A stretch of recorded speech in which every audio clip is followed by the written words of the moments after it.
All right, so it's a pleasure to introduce Professor Yuri Boykov from the University of Western Ontario, who would talk about broader graphical model for shapes and hierarchies. Well, thanks a lot for the introduction, for the invitation, and it's my pleasure to give this talk to the audience. So first I can't thank enough my co-authors, postdoc Sam Isaac and Meng Tang, Andrew DeLong, my colleagues Olga Wexler and Milan Sonka. But for this particular work, I think a lot of contribution for the actual novel part are from Hassam, in particular the code that I'll be announcing in this talk is his work. So anyway, so without these people, there would be nothing to talk about. First when I present these things, I'll first have to start with an introduction on basics of segmentation, particularly in the unsupervised, weakly supervised type of segmentations. And then I'll talk about what different simple type of shape priors you may use for various problems introduced in the beginning. So stars, hedgehogs, some of them are standard, some of them are more recent. And in the second part, I'll talk about different hierarchies. The emphasis in both cases on the word low order, so we'll try to keep it as simple as possible. All right, so generally speaking, this is about objective functions for segmenting image data, and there will be a little bit about optimization algorithms depending on how efficient I am. But just in the days of neural networks, I'd like to emphasize I still think this is relevant. You may use objective functions from what I call shallow segmentation to maybe stabilize your networks or to make them more general. But even if you believe that you can learn your priors completely in a sort of using neural network architectures, at least when you don't have enough training data, semi-supervision comes with various nice objective functions, and that's what this talk is about. So out of gazillion ways of formulating segmentation problem and choosing representation for how to go about segmentation, I'm choosing just one specific which I feel more comfortable with, even though most of the points I'm going to make are possible to do with maybe level sets or various convex relaxations and so on and so forth. So I'm talking about grid labeling, more generally graph labeling with discrete labels. So there will be variables SP associated with each point. And for example, segmentation boundary in this case is similar to level set representations mentioned yesterday. It's implicit. So labeling gives you this implicit boundary. Also for simplicity, often I'll consider binary problems where the labels associated with each point maybe just to have may have two values, 0 and 1. Okay, let me give you the simplest example, at least simplest I can imagine, regularization potential in the context of this discrete formulation. It's could be thought of as Ising model or Potts model from statistical physics. And all of this is for all edges, so it's whatever neighborhood you have on your graph. It's a sum of discontinuities like this within pixels in your neighborhood, which have different labels. So this is Iverson brackets. It's 1 if the condition inside is true, and 0 otherwise. So if the labels are different, you pay WPQ, which is a penalty for discontinuity between pixels P and Q. Here I'm assuming that these penalties are given a priori somehow. And then, for example, depending on the structure of your matrix W, matrix of those pairwise penalties, if it's pretty sparse, corresponds only to nearest neighbors, we can show that this is the cost associated with this Potts potential, Ising potential corresponds to the length of the boundary. So for continuous people, I'd like to mention this. And if you use denser type of matrices, it corresponds to also popular dense CRF models introduced by Khaldun and used in neural networks in particular. Okay, so one question I'd like to address in the introduction still, why do we want this or any other types of regularization for segmentation? And I have an example similar to what Olga was using in her slides yesterday. So the segmentation of llama image. Yes, of course, it's not about llama, but so suppose you have an image like that, and suppose you want to extract segmentation of the llama. So that's segment S. For my toy example, I'll make the most simple assumptions I can possibly come up with, that the color models for the object of interest, say llama, and for the background are known. So let's say these are my space of colors or intensities, and these are known distributions for what intensities appear in llama and what intensities appear in the background. And if you have these two distributions, then segmenting an image reasonably easy using, for example, log likelihood ratio test. So for every given pixel, so this is a log likelihood ratio at point P, you compute the likelihood of how well this intensity fits into the distribution of the foreground, how well it fits into the background. Well, basically, for any given intensity, you compare these two numbers. Or if you pixel here, these two numbers, take the log likelihood ratio, and then I can plot this log likelihood ratio scalars for all pixels. So positive values, perhaps red, negative values are blue. And if you just do your log likelihood ratio test, you will get results like this. So basically, all numbers above 0 will correspond to, say, pixels that fit better object, and the other ones fit better the background. So this is your log likelihood ratio test. But I would like to formulate it as an objective function, and it's very easy to do in this binary example, because all I need to do is write it down in this linear form, so summing all of those potentials Fp multiplied by those indicators at each pixel P, 0 or 1. And if you minimize this objective, obviously you can do it individually at each pixel. So if Fp is positive, then the optimal value for Sp, since we're minimizing this, is going to be 0. And if it's negative, it's going to be 1, right? So that would bring your energy down. Like if you think about this, very easy. So objective function for this log likelihood ratio test looks like this linear function of your indicators. More like in combinatorial optimization, you would call this unary potential function, because it's a sum of individual potentials over your points. Okay, so this is actually not bad. And I mean, you see like here, knowing those distributions, and those distributions were good enough to separate object and background, using just your log likelihood ratio test, a minimization of this linear objective function, which is of course very easy to do, is giving you almost good result. But well, yeah, it's another way to write down this linear objective as a dot product. But if you want to get rid of this noise, that's where the regularizers come in. So of course, this is a particularly simple example. You almost don't need it, but well, even here it will do some job. The question is what kind of regularizers. And for example, that POTS model that you looked at on the previous slide, which penalizes all discontinuities, will try to get rid of this small high frequencies, if you like. Okay, so that's a toy example, of course.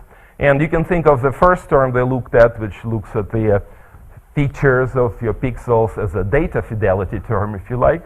And the regularizer is what you need to get rid of noise to address ambiguities in your information available. Okay, so again, in this simple example, the unary or linear potentials corresponds to data term. And sort of I like to do this example and say linear and unary to connect to both continuous and combinatorial people in the audience. And similarly for the POTS model, for the simple boundary regularization, I can talk about this as a boundary length, or I can say this is a quadratic term, because in terms of, if you write it down as a polynomial of your variables, it will be quadratic of Sp, it will be terms Sp times Sq, or you can simply think about this as a pairwise term. But I know, like, if I list all of the methods one way or the other in segmentation related to optimizing objective functions like this is a really long list, and I'm afraid to put any names because it will take a whole slide. Some people that should be on this list are present in the audience. Sorry, I'm fair, I'm not pushing anyone. Anyway, so, what I wanted to say about this term is depending on how you, like, if you see this as some kind of TV term, then it would be first order, right? So if I call the second order, don't get confused. Second order is just from polynomial point of view, quadratic terms, that's all. All right, so now that we have this base ground, let's talk about possible extensions. So first, people are not satisfied with the length regularization. It's the most simple geometric type of regularization you can have, and you can typically go to higher order, more complex priors. For example, curvature is very popular, and I personally like it a lot. Pin-Potts model is another example of a higher order regularizer. Well, convexity that Olga talked about yesterday is also very nice higher order regularizer.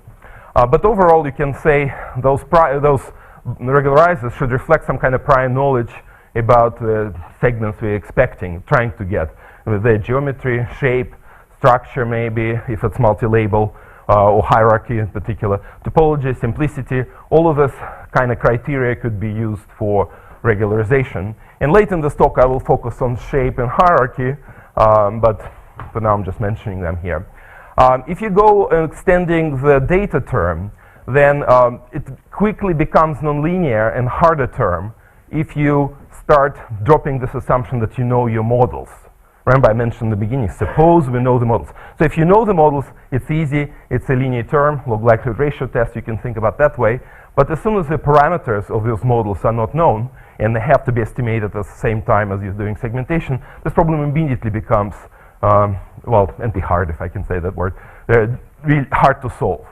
And more generally, you can think about that term in the presence of unknown distributions as some kind of parametric or non-parametric kernel clustering term that you're trying to use whatever information you have about your pixels, colors, textures, or depth or motion if you have those fields available, to somehow partition them, while the right-hand side is generally responsible for geometry. Because we know, like, how image analysis is different from other machine learning problems, primarily by this, by geometry, because that's where our images are projections or something, or even samples from 3D, 2D Euclidean geometry, one way or the other, and that's why those kind of priors are important. All right, so overall, you can see all of this as some unsupervised or semi-supervised learning, but with regularization, which comes from the right-hand side in order to deal with ambiguities or to better take advantage of what we know about the images. Let me, before I go to shapes, I actually want to dwell a little bit on this. So let me give you examples of such more advanced regularizing objectives in segmentation. So suppose you have this piecewise constant image, and what I mean by piecewise constant, well, you can see that in the space of intensities, there are almost three colors, like black background and then white and gray matter colors. Of course, there is some noise about this, and one well-known model for dealing with segmenting this type of data in an unsupervised manner is to basically combine together k-means objective to automatically cluster and to extract those unknown constant colors, which is what this term does. And think about this. If colors are known, so these are sum of square differences as in k-means, and if these colors are known, this is still unary potentials. But if colors are not known, that's what makes this objective hard. So this is k-means basically in your color space or intensity space, plus still you want regularization to make sure that your boundaries are nice and smooth in the image domain. That's known as Chan-Biesi model. You can formulate it in a continuous world, you can formulate it and optimize in a discrete world, but well, roughly speaking, you'll be expecting this type of result, which both does color quantization in the color space and gives you smooth boundaries of clusters. Well, if you now deal with more general type of images, which have objects of much more complex appearance and not constant colors at all, then you have to increase the complexity of your objective function to allow to deal with this. And in particular, well-known model from '96 and also popularized by Graphical objective function from 2003 is you replace your k-means with a sum of log likelihoods, but treating the distribution parameters unknown. And well, for example, what this does is replaces this sum of square differences in the previous example However, you can see if you plug in the Gaussian distribution here with a mean as a parameter, that's exactly what you're going to get. So what you saw on the previous slide is a special case of this for the case of Gaussian models. But if you fit more general color models, well, more parameters allowing to fit more complex data, that could be called probabilistic k-means with that type of objective function. And for particularly complex data like that, you can, as models you're fitting, you can think of Gaussian mixtures to allow for multiple modes, or even more generally histograms. So you're fitting histograms which are very descriptive, but you can think about it as a high-dimensional parametric distribution. The parameters are high-dimensional. And, well, that's what you may expect this to do, and it works quite well in the color spaces. If you try to fit arbitrary histograms to each cluster, but at the same time regularize the boundaries.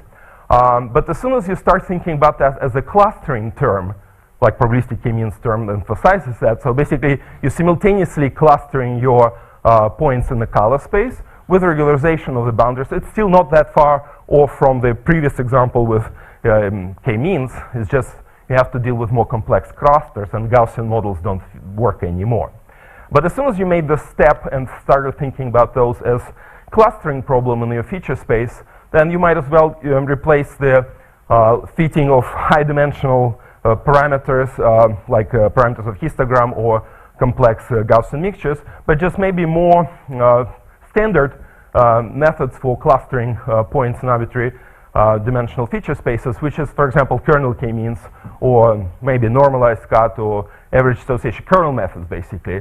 Then, particularly, they allow you to extend this to high-dimensional features where you can think of histograms as a good way of representing them.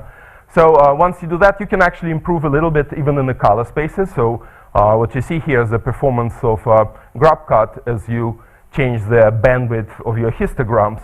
And what you see here is bandwidth of the kernel clustering technique that I'm advertising here.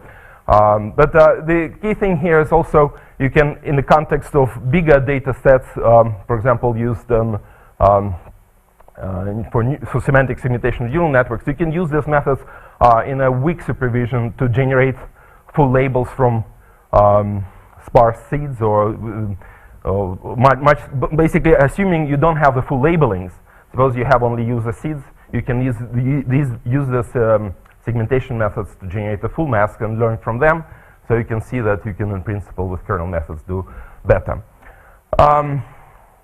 And more interestingly for me, actually, you can now totally not worry about the dimensionality of your features. You can go directly into spaces like RGB plus motion or depth and do clustering there as well to obtain those either multi-label or binary segmentations in the context of these complex features. Something you cannot do with histogram fitting at all. Okay, so, but now all of these nice examples where things seems to work, and I have to bring us down to earth and show you that it's not so easy. And at least for me, it's very discouraging that if you're trying to segment, like, let's go back to medical data. Seems easy in many ways because, you know, this is a bone which has just bright outer, denser part of the bone, and marrow or something that's pretty much has the same color as the outside. So what could be simpler than extracting this bone? But, well, suppose I even know the color models. I know the color model of this brighter part, and I know the color model of the darker part. If I just have my model for the brighter part included, and of course that's what you're going to get. But as soon as you add into your distribution for an object a little bit of this darker region, then, because it's the same as outside, you're not getting what you want. It kind of grows both inside the bone and outside the bone, and I just added a little bit of this second mode, if you like. And while you may ask what's missing here, why is this problem appears, to me, I think that this is really the primarily the problem of camouflage, where object and background in terms of appearance have very similar parts. It's part of it. And second, well, which is maybe related, if you like, but sort of different. One of the reasons that this happens is because we model this one object, like this bone, as a IID distribution. You sum those log likelihoods over the interior of your segment. Implicitly, this is IID assumption of your distribution. So basically you're assuming that the interior of the bone looks like a mix of brighter and darker pixels, and of course it's not. It's very structured, so you have to separate them, really, and segment them as two separate parts, and nicely probably would, even if you say one is inside the other, something like that. Even another example, I mean, there are tons of examples like that in medical. If you try to use any of those models for medical data, you come across the most trivial examples and you can't do anything. Because, well, here, trying to extract those 3 lobes of lung, I'm even adding hard constraint for each of the lobe, saying like this parts have to be this lobe, and that background, and nothing works because the colors are all mixed up. So I would be great to know if you can solve this problem somehow with neural networks. I just don't know enough about them to say this, but imagine if you want to train a neural network, you still have to generate labeled data. How are you going to do this? Particularly if it's a 3D volume, you can't ask manually to do this. So at least you need some smarter methods, at least even if you think about semi-supervised training of neural networks, if you hope that they can learn something about this. But instead of just hoping for neural networks to solve this somehow, we'll try to add those spatial priors or do something better about this ID intensity assumption, one way or the other. So here I'm arriving at what's missing. So we need some shape priors and perhaps some idea about structural organization of what you're trying to extract. And of course, I'll try to keep it as simple as possible. So Potts model, what you see here, is not good enough. It's a simple pairwise term, pairwise prior, but it's not good enough. And surprisingly, you can still find pretty low order, the same second order pairwise terms that introduce some of this into your segmentation. And here I am, almost 25 minutes from my talk, just starting the new part, but we'll see. Okay, so let's talk about those low order shape priors that fix some of these problems. Well, first of all, I have to talk about stars.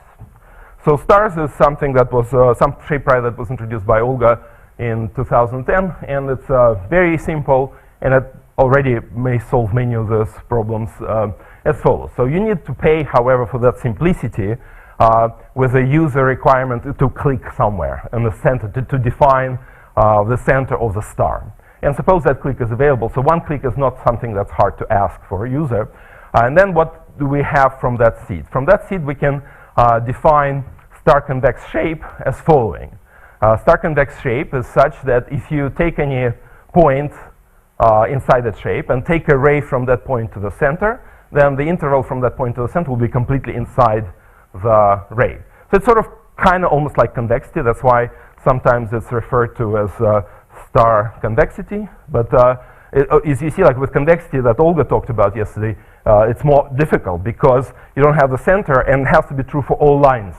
For any like straight intervals, the endpoints which are inside the interior of or in the interior of the interval should also be inside. Here it's simpler. You have center given, and those rays, we're only concerned with this kind of convexity-like constraint only along those rays.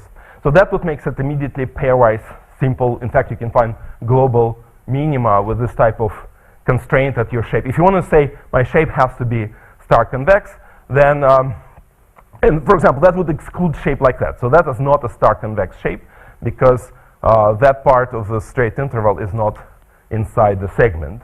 So how you can enforce this in a pairwise manner? Very easy. So roughly speaking, without technical details, so you introduce those edges, pairwise relationship between pixel along those rays, and you have to forbid the transition from from 1 to 0 along this direction. So basically think about this. Here it's from 0 to 1, but here it is from 1 to 0. So this edge is okay. So you're penalizing specifically the interaction from 1 to 0, which kind of makes this fold infeasible or expensive. So this is surprisingly also submodular.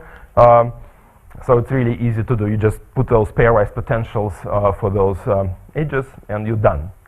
All right, so you can generalize this a little bit.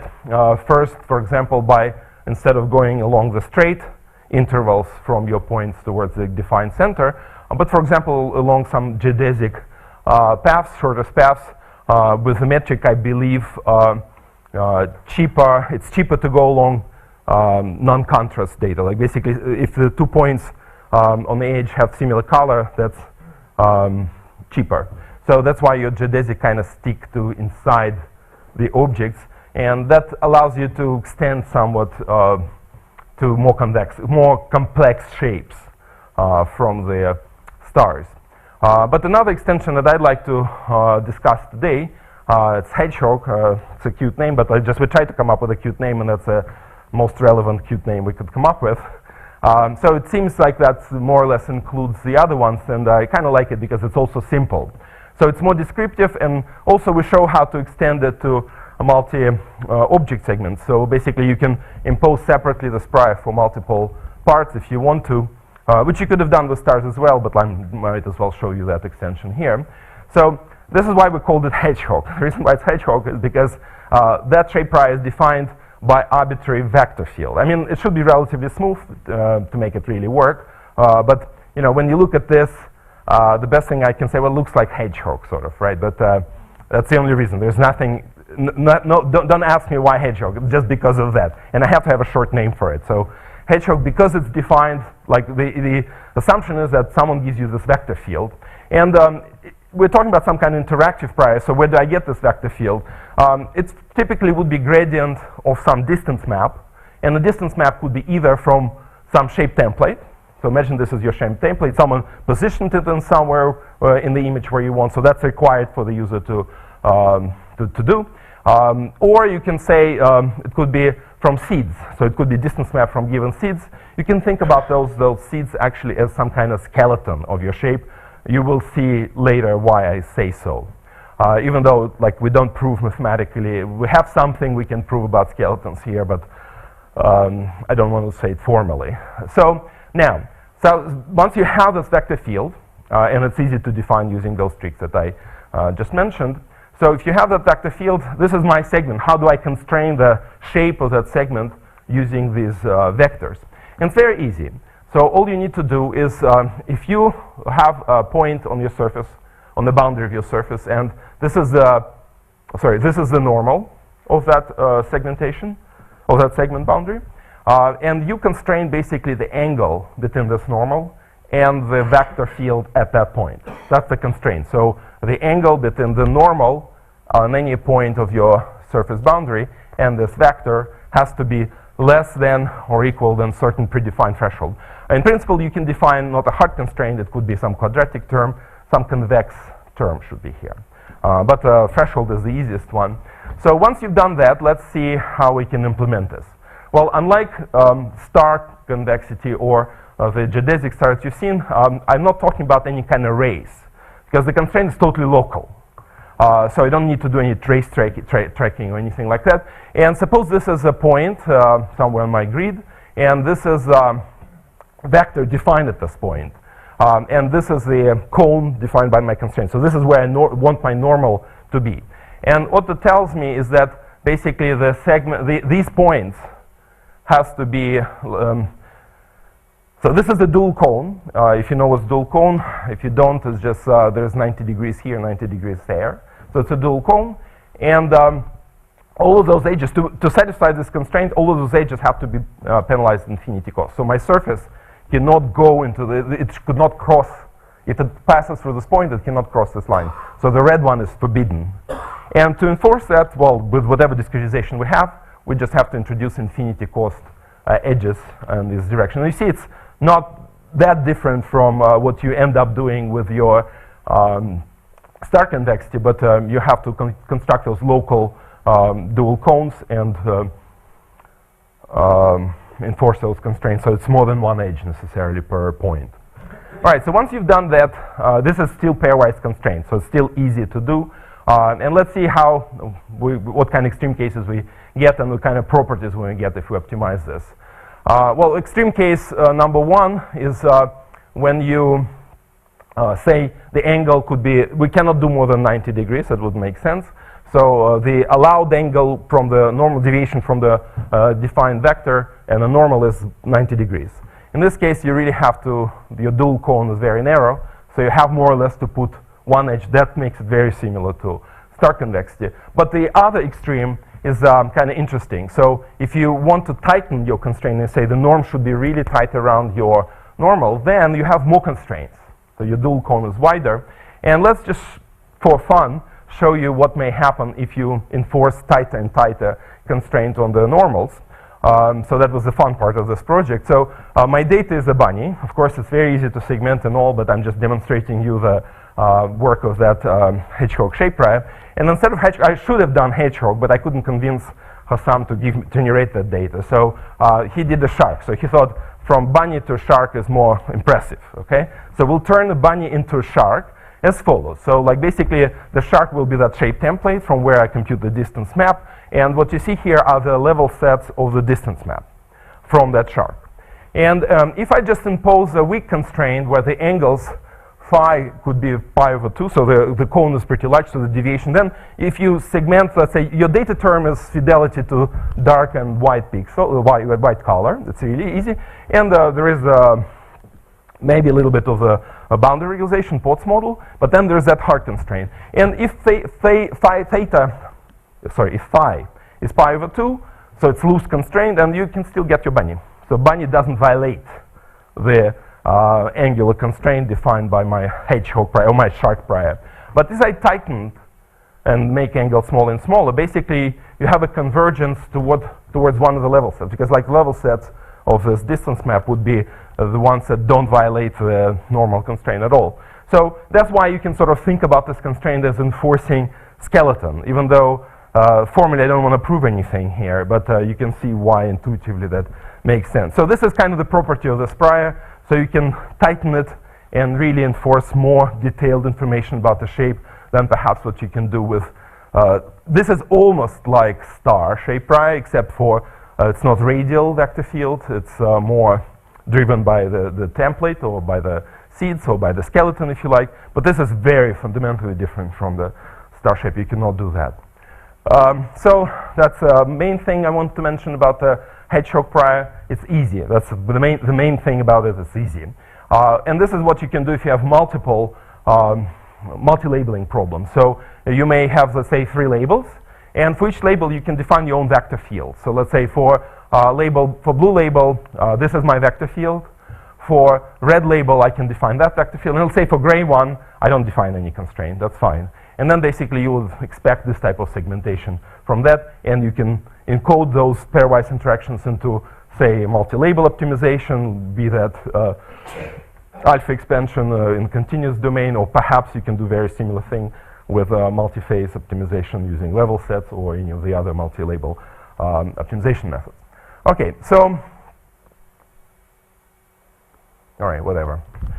Just 2 examples.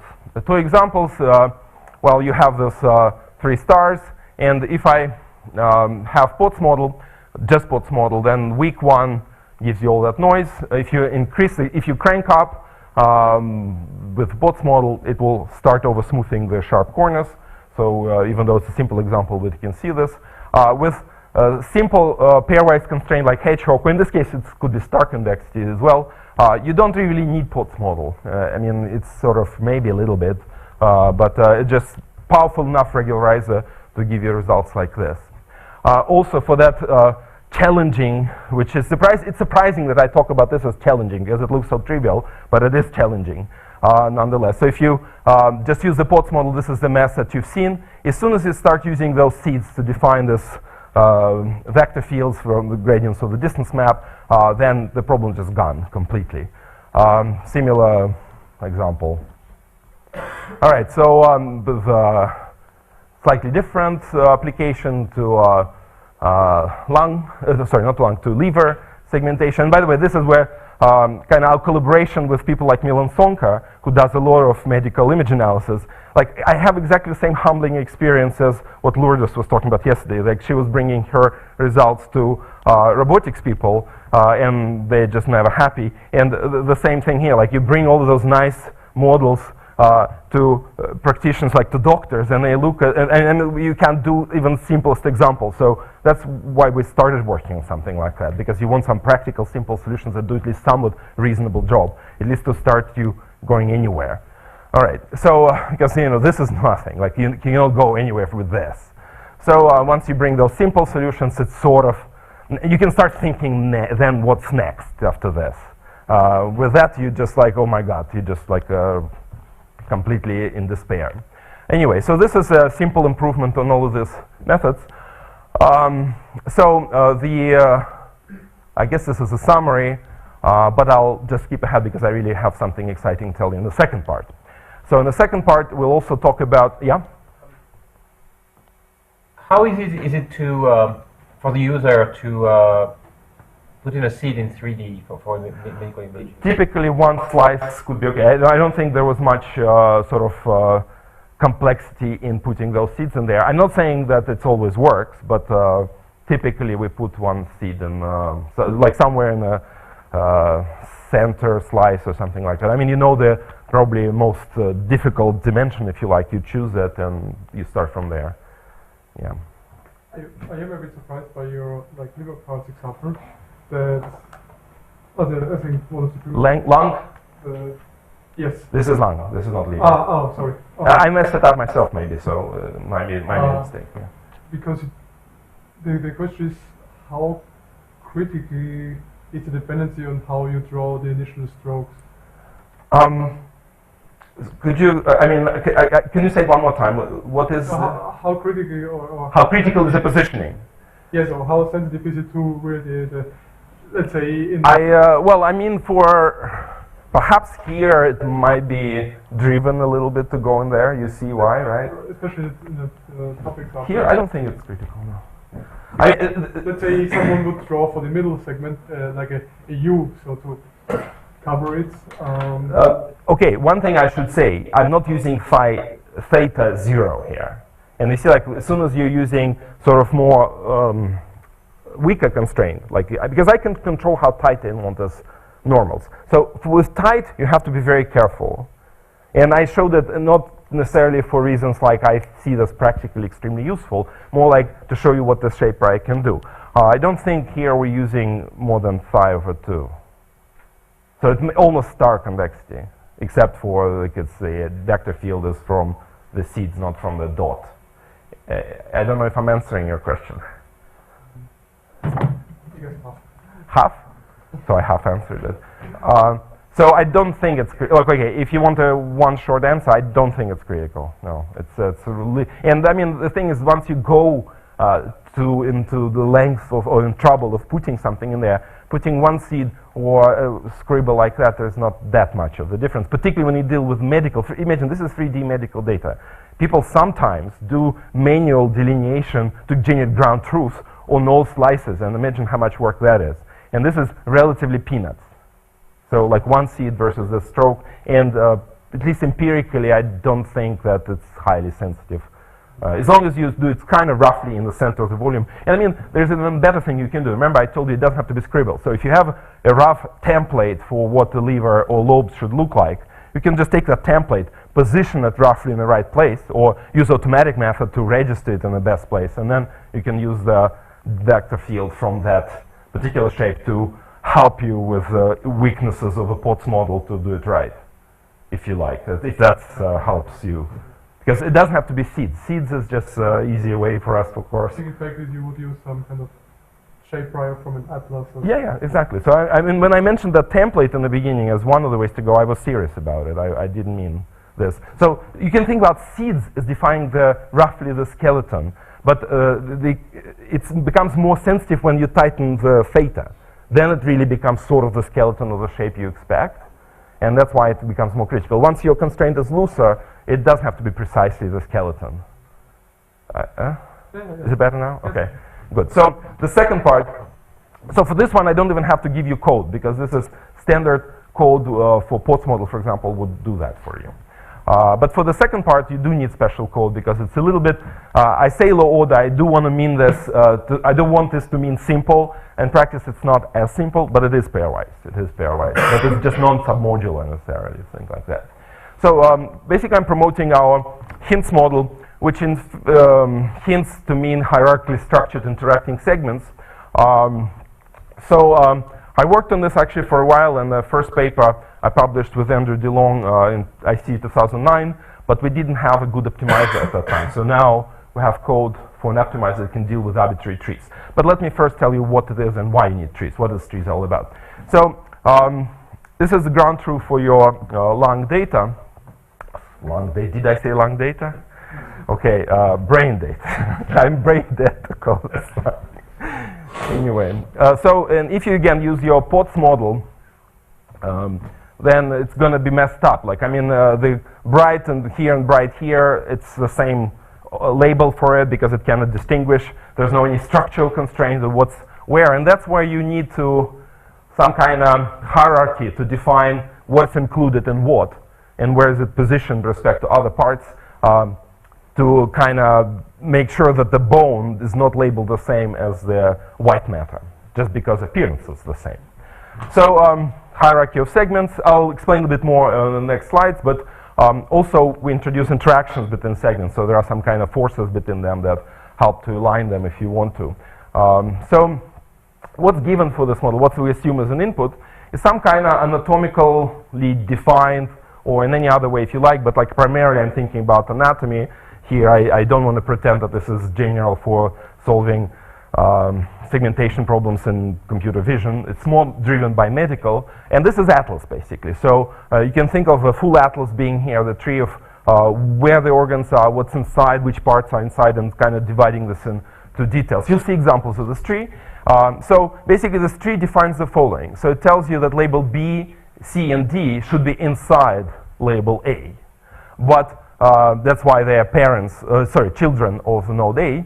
And since they are siblings, they have to be like separate. They are not overlapping or something like that. So that's what this hierarchy defines. And you can think about this as partial order on your labels. That's the right way, technical way to think about this. So partial order of your labels. And by interactions, what I mean is something a little bit more, is for all edges on this child-parent relationship between those labels, I can add some kind of spring forces, if you like. So in particular here by delta B or delta C, I mean the margin, expected minimum margin between the boundary of B and the boundary of A. So it should not touch it. So for example, for E, however, I didn't define it, so E can touch the boundary of B. I'm allowing, so the margin is 0, if you like. But for B and C, they're required to be kind of inside. You can also use this type of tree to perhaps define relative relations. So this should be on the left or on the right, but we're not including this at this version of hints, at least not in the code. So how, for example, I can deal with this example I showed you before, where things fail, even though it seems not that hard? Well, it just introduces hierarchy of nestedness. So you have some background, and then background contains your bone, but then the bone has this extra part that should be contained inside. And if you enforce this containment, then the fact that you have now distinct labels for this interior and for this exterior, and even though they have exactly the same model, it's models for different parts, and spatially they're located different. So the model has no issue disambiguating them by this nestedness constraint, if you like.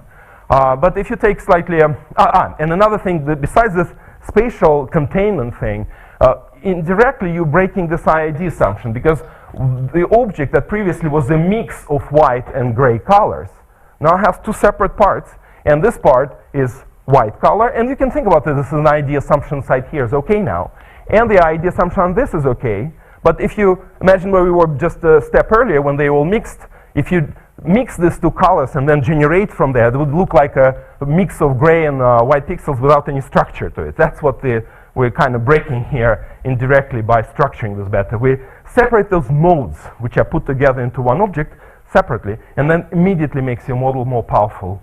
Well, at least that's what I think right words to say here. So slightly more complex hierarchy, even though you'll see much more complex later. This is still a toy example. So now you have the heart. Oops. Sorry. Sorry about this. I should have turned off my phone. I should have listened to one of those announcements. But anyway, so now you have also siblings. So it's not just nestedness. You have also siblings relationships. So basically you add the exclude RNL, like right ventricle and left ventricle should be inside the heart, but they should not overlap. So these are two different parts, if you like. For example, you can do it interactively. You can, I'm assuming here for simplicity the models are given. So you give a click to define a heart constraint. For this, you can define click by click another constraint. But overall, you wouldn't get this result with the POTS model, even if you had those heart constraints. It will leak all over the place because of this color being here and here. It would be a mess. similar to what you've seen with lungs, for example. Okay, so here's, in the last 10 minutes, I'll just go real quick, and there will be no optimization just because I have no time for it. But it was a great example, because how do you avoid the papillary muscles? Because I have how many there will be. Okay, I have an example of papillary muscle later. You just need a more detailed tree. I'll get there. Okay. So just history. I'll tell you about the history. I'll tell you that we have code and what we have code for. But the optimization I'll have to skip just because for the sake of time. So people worked on this type of ideas for a while. In fact, inspiration we got was from this work of Milan Sonka's postdoc, or maybe he wasn't even Milan Sonka's postdoc, but Milan Sonka was smart enough to hire him. For chain of spider trees, people done that before, but more specifically, they somehow had a complex construction, in my opinion, because they required polar coordinates for whatever reason that I don't have time to explain. They required polar coordinates to represent their data. So we were, however, really inspired by just the ability to do something like that. Motivation was very high. So we extended this with Andrew DeLong in IC 2009 to arbitrary grid, simpler, if you like, construction, not requiring you to introduce any kind of polar coordinates or anything like that. So I think we just simplified it and extended it because we, in general, allow arbitrary trees, so it doesn't have to be nested anymore.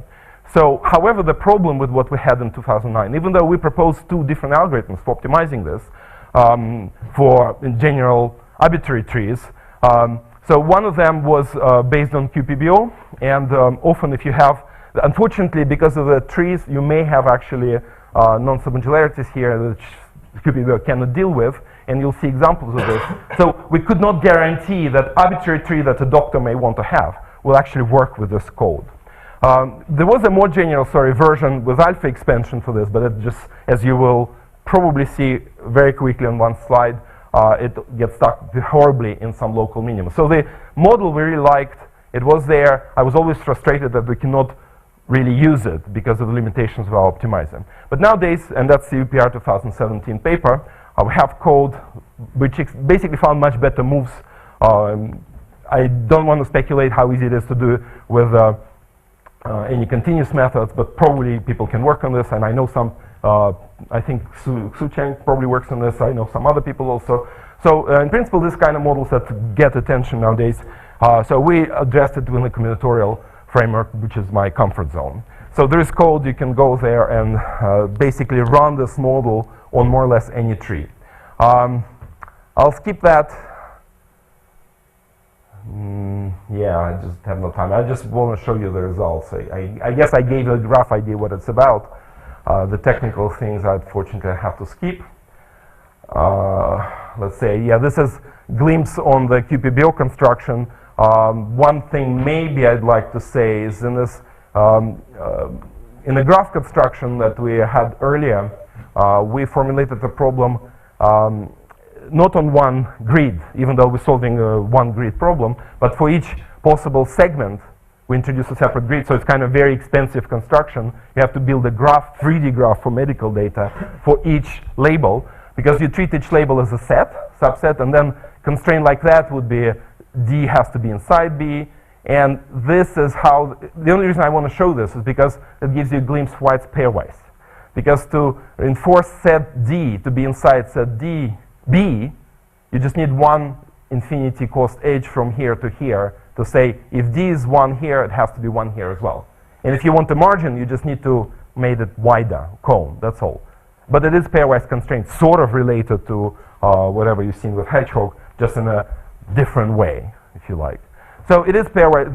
The bottom line why I kind of spend half a minute or a minute on this is these are pairwise constraints at the end of the day. But this is what QPBO ends up, like if you use arbitrary trees, it's not guaranteed. It's like for certain kind of trees, for chains, for example, it will work the same way as it works for Milan Sonkas and Lee paper. But for arbitrary trees, you have frustrating cycles, you have non-submodularities, and QPBO just gives you lots of why. You don't want to give code to medical people and say, oh, we can do arbitrary hierarchies, and then your code gives something like that. So alpha expansion also would have more hope. So that's what we were before, and for whatever reasons, our moves are now so much smarter. And I'm skipping all of that. They're way better, yeah. I really like to have the slide, but okay, I'll spend 1 minute on it. I'm not going to tell you how those moves work, but they do generalize at the same time Ishikawa and alpha expansion. So basically, depending on the kind of tree, the moves that we designed is a multi-label move similar to range moves that Olga had before for dealing with truncated convex models. So if your tree is a chain, then it becomes pretty much a Ishikawa construction, so it even guarantees you global minima. But for the case when it's something like simple star like that, it becomes naturally alpha expansion. And it's just natural properties of this generalization. You can think of this path moves algorithm as kind of 1 foot in the Ishikawa and 1 foot in the alpha expansion. And the guarantees as such also differ depending on the kind of tree. So for the chains, you just get global minima. For stars like that, you get guarantees bound of 2, but you don't have global optimality necessarily.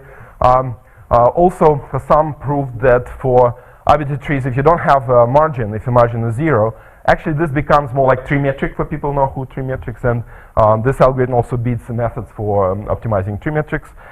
So the guarantee is 2 times the height of the tree.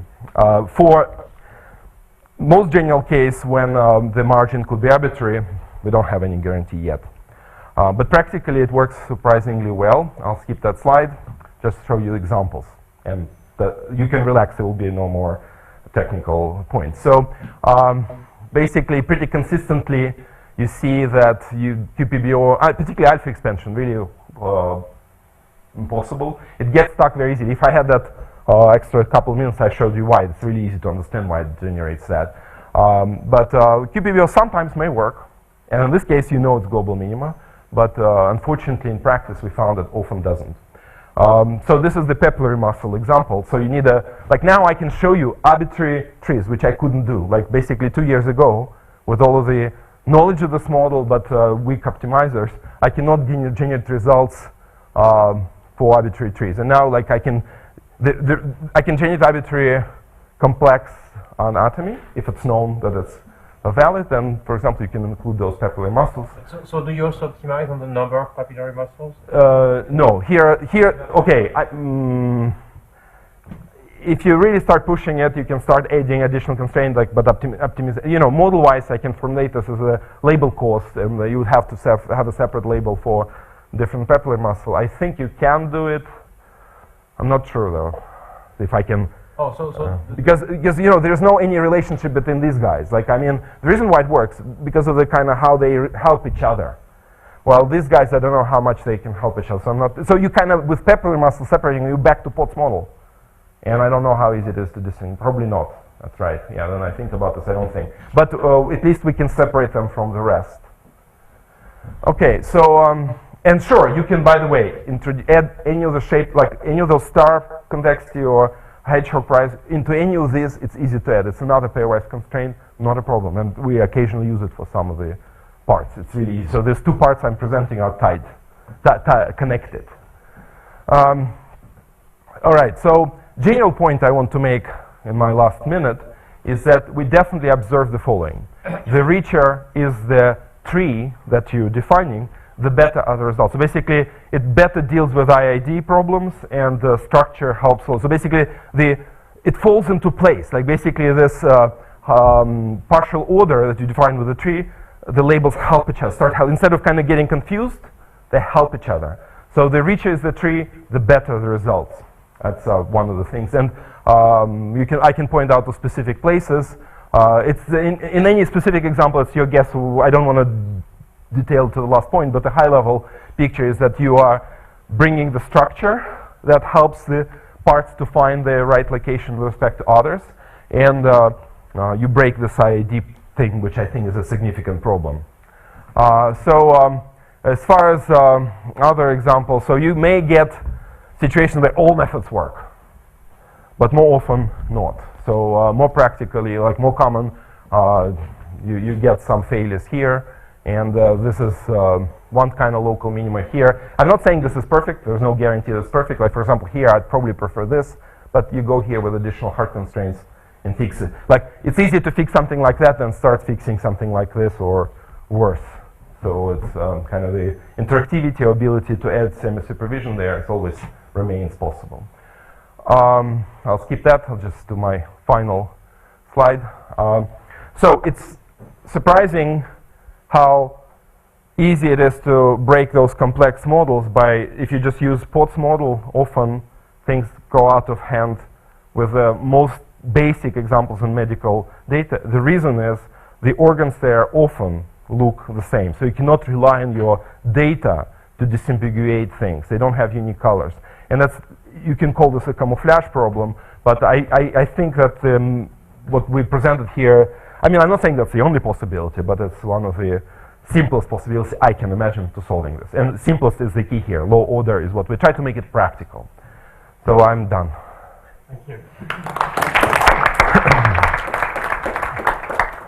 There is time for questions.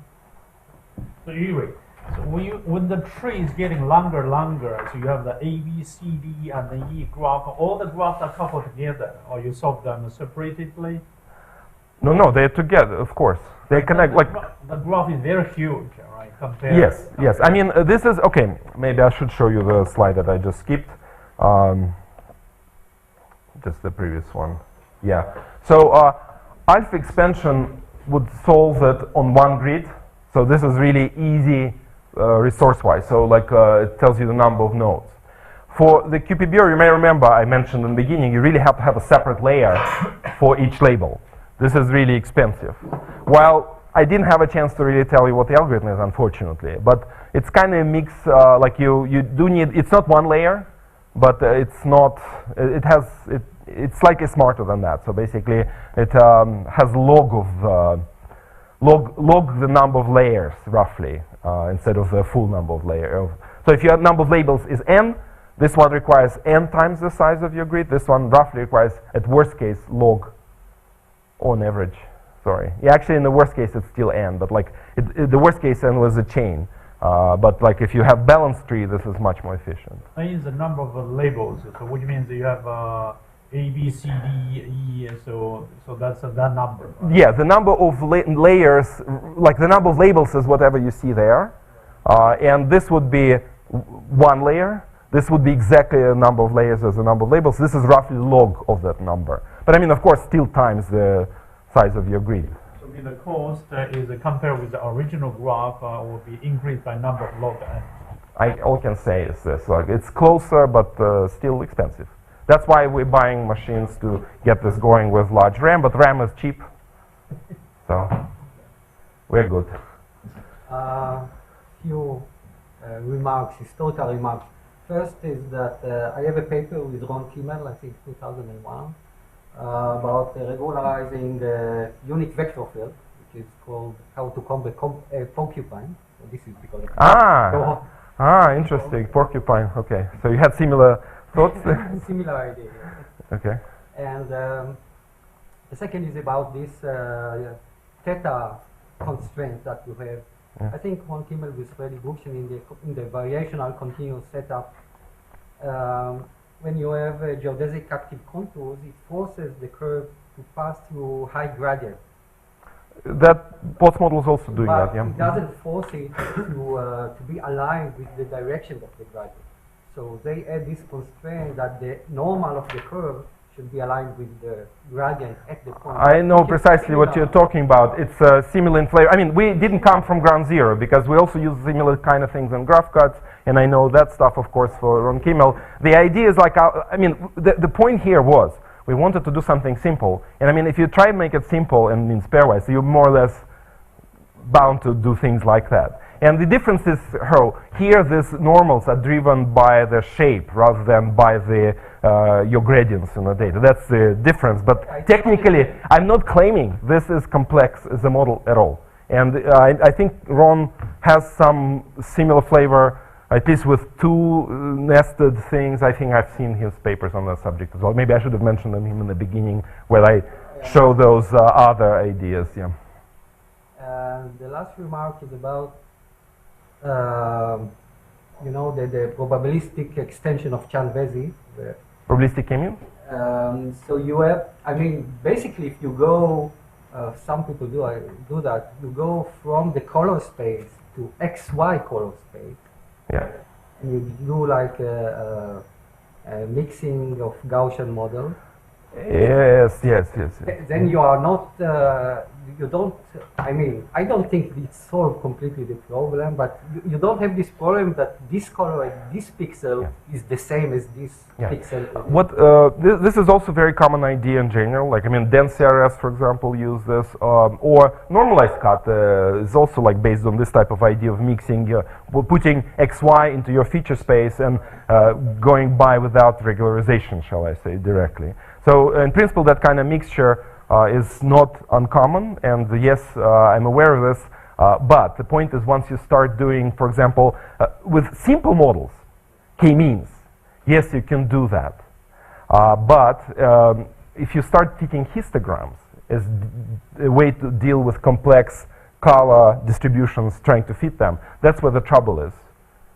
See, because like you have to fit, it's overfitting basically. The problem is, first of all, it's hard to think of histograms as a good way to go with high dimensional features, and RGBXY is already much higher dimensional than 3-dimensional, or 1-dimensional. Like in Chan-Vesi, most of the time it's 1-dimensional, it's intensity, right? So my point is, once you go to high dimensional feature, I think kernel methods are the right way to go. Particularly for complex data, like non-parametric. You don't have parameters to work with. I'm just saying that people do that. No, of course. Greenspan is doing that. I could have extended, like the introduction part, it was 25 minutes, it would have been a whole talk. Or maybe 2 talks or something. I had to draw lines to at least say something new. Okay. Well, just to add some part of it, if you want to enforce topological constraint diffeomorphism. But I don't want to say it's hard. It's easy to say, but I know some papers that try to introduce topological constraints, and I think it's really difficult. Like, I mean, that's why I emphasize low order. Or I even wanted to say simple in the beginning, simple, but like, I mean, once you get to path moves, it's simple from a point of view, it's pairwise, but because of non-submodularities, and I cannot say. But low order is correct way to refer to this. Just one short question. Did you manage to make the physicians happy with this new method, or is it still happier? They're never happy. But I mean, you know where I'm coming from. Like, it's just basically, you get very simple data set. Any human, you don't have to be a radiologist to understand what you should be doing, and Potts model or something simple like Potts model fails miserably because of this mix-up in the color space, and that was driven just by that. Thank you. Okay.